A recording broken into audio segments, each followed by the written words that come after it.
Многобройни рапове в сегашно време. Си съм на юнашко племе, ужасно бреме ми е на кой би да навляза страшно гневен, за да ви покажа разликата от вас до мене. Но едва ли ми трябва това, минавам аркадни нива и го правя с задни сълта от страх за тебе, за да няма пострадали, влизат само познати лица, защото компаса ви не показва север, а само други посоки. С думи работим, знайте нас два, че бутаме плочки, трупаме точки, айде раз-два. Рапърите по-добри от най-добрите ти приятели в Даскало и умни като твоята класна логопед. Много след Втората световна безплодна епоха представям новата ни бомба. Наводно отново променям хода на историята. Не мога да ви помогна, е прогнозата на Бонга. Обичаш нашия стил по презумпция и сме лекари, но обезмисляме животи като еректилна дисфункция.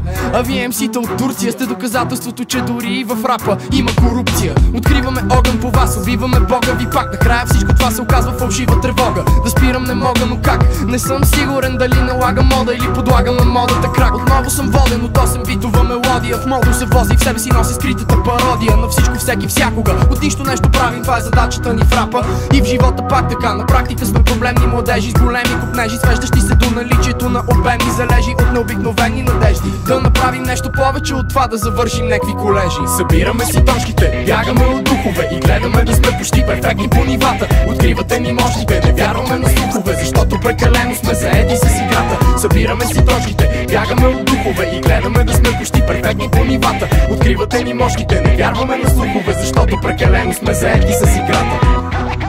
Аналогови модули от контролери бутони се въргалят по пода ми. Ококорени хора ми предлагат $1000, за да станат по-добри. Отговорих и моля ви, това да не ти е баница, а режеш и ядеш. Само скила ти е граница, стремежа е пълнеш. Иначе 2 за лев на пазара продавам рими за теб. Не наред съм, че пак предлагам ти сливи за смет. Извади ли късмет, потриваш ръце. Вместо салатка с ракия ти сервирам коприва с оцет. Аз съм дървен философ и те не киен естет. Искам нещо за пиене след и котия напред. И ще се самоубия с кеф, веднага паля клада. Римата ми нажежава ада и го съчетава с климата в пустинята Невада. И почти накрая си едва на прага на любимата ми аркада. Роден съм в тропика на рака. Ако търсиш своя логика в трака, аз съм топика на рапа.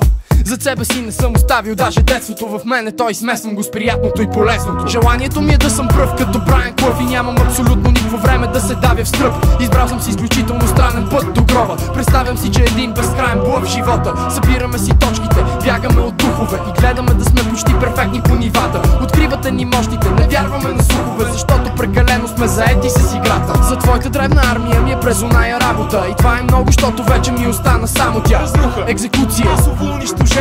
Този е просто нашето предупреждение. Събираме си точките, бягаме от духове и гледаме да сме почти перфектни по нивата. Откривате ни мощите, не вярваме на слухове, защото прекалено сме заети с играта. Събираме си точките, бягаме от духове и гледаме да сме почти перфектни по нивата. Откривате ни мощите, не вярваме на слухове, защото прекалено сме заети с играта.